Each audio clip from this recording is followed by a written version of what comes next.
Welcome to a series of brief but deep philosophical reflection.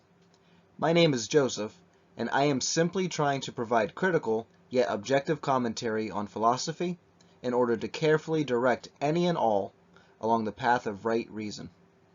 This series, entitled Building a Proper Disposition, is dedicated to building a proper philosophical disposition in order to better tackle our abundant philosophical, theological, ethical, and practical dilemmas.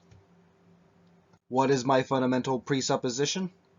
That every person attests to his or her own personal beliefs out of some subjectively reasonable circumstance.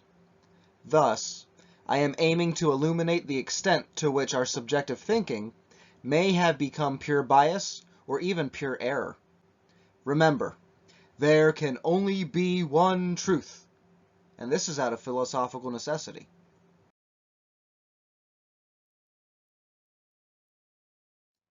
It is the mark of an educated mind to be able to entertain a thought without accepting it. Powerful misquote of Aristotle.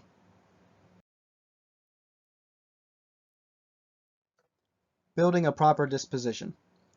Presentation 4. Adhering to proper scrutiny. The crux of philosophy is being able to make sound arguments based on sound reasoning. In fact, recalling my fundamental presupposition while making this series highlights exactly that. None of us want to remain in error, or in a state of confusion, or even be told we are wrong when we think we are right. We all have an intellectual integrity that we live, believe, and act in accordance with what we see as reasonable, whether it's because there is evidence to prove a point, or even if it's just my own social right or duty.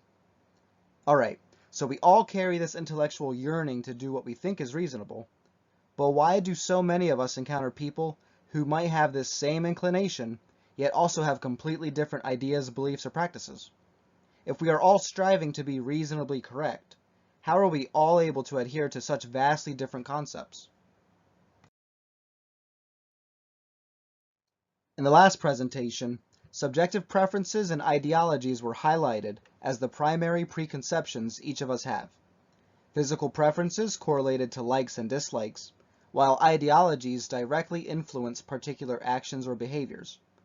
In this presentation, we will take one more step through the trenches of subjective warfare, namely, how to properly scrutinize not just our own belief systems, whether religious, political, or otherwise, but more importantly, others' belief systems. We are not here to judge, but we are here to be rational.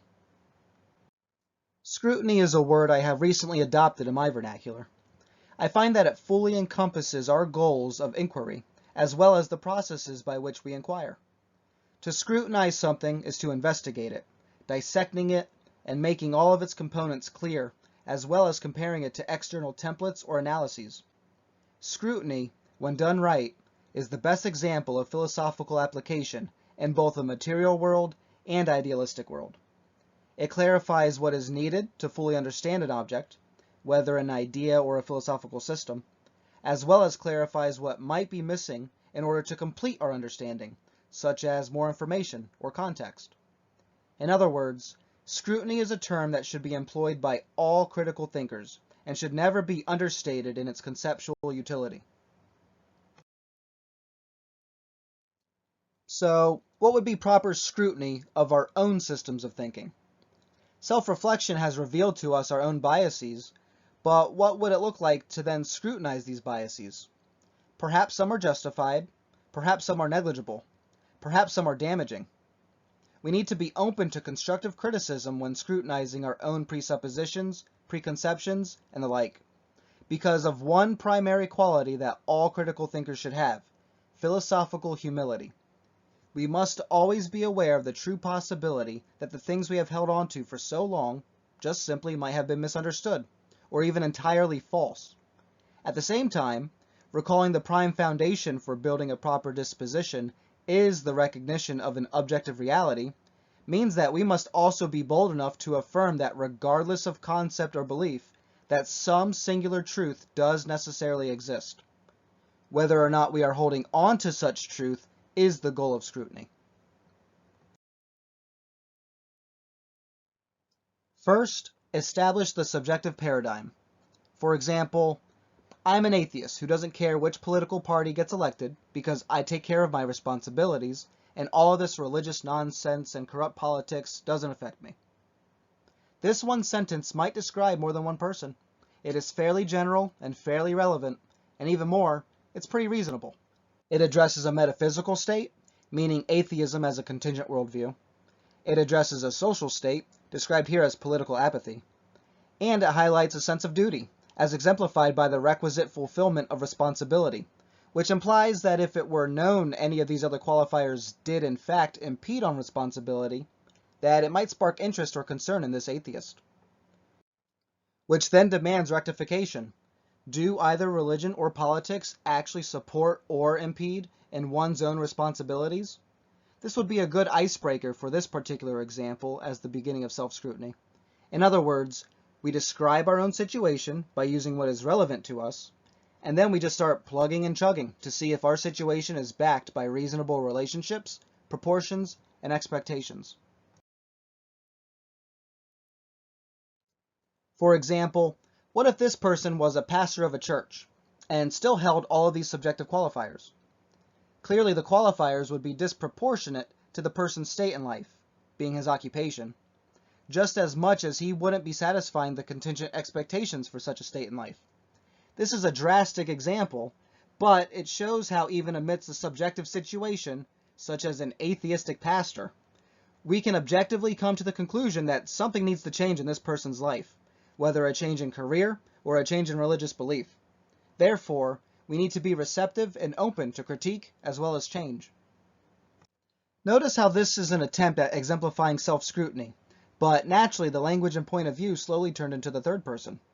That is kind of a helpful faculty of our own self-reflection, that we can intuitively see ourselves as even another person, one whom we may be even more comfortable picking apart and analyzing. But let this then transition us into how we should properly scrutinize other people. Should we be judgmental? Should we be overly critical?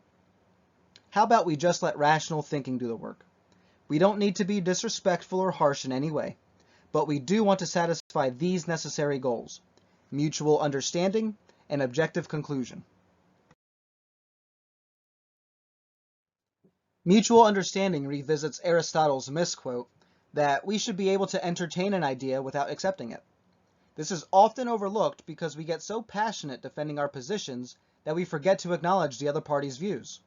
St. Thomas Aquinas and many other capable and formidable philosophers and theologians have always included in their writings two things: the individual's formulations, as well as the contrary or opposing arguments to those views. Mutual understanding is what grounds us in intellectual discourse, rather than launching us into impulsive berating.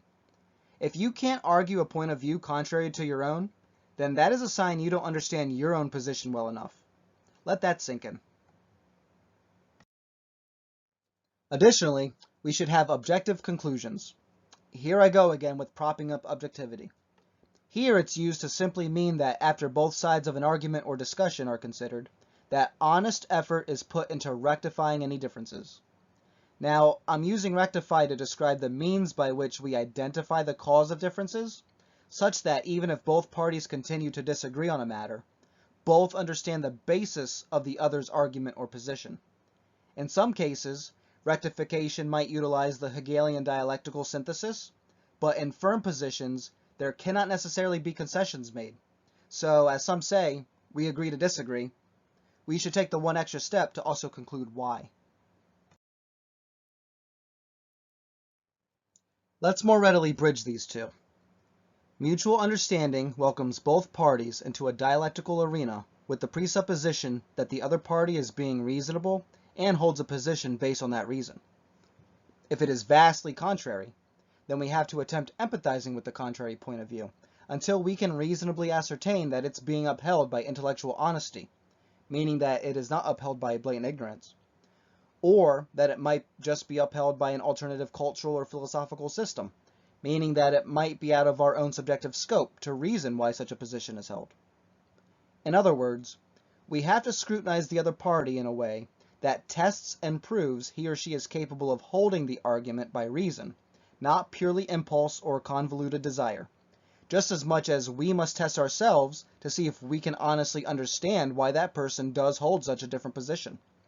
This is mutual understanding, because similarly, the other party should do the exact same, thus rectifying erroneous confusion or misunderstood definitions in order to satisfy more wholesome, objective conclusions than were previously had. You have probably noticed that proper scrutiny has been described in this presentation as proper discourse, inasmuch as one form of scrutiny is definitely discussion or debate. However, imagine the inquiries we still have of people with whom we cannot interact, or perhaps even understand. Scrutiny is our cognitive faculty of utilizing right reason in order to close the gaps between our differences. We are too capable of researching, studying, and obtaining the necessary information in this modern age that maintaining a predisposed ignorance is just not suitable anymore. While I do think that if we all harnessed a bit of philosophical foundation and practiced fair and reasonable scrutiny often, we would overcome a majority of contentious dilemmas and long-held grudges, I also think that the plethora of differences allows us to sharpen our cognitive tools, so that when we are confronted with blatant error, contradiction, or even malintent, we can hastily dispose of such malignant sophistry. Thus, be a friend to one another, and try to empathize with the people and ideas that seem foreign or even at war with you, because it will still be a worthwhile endeavor to not just understand your friends, but also to understand your enemies. That mutual understanding just might be all it takes to build a bit of appreciation for one another. The word is meant to communicate understanding and truth, not confusion and lies. And that's a fact.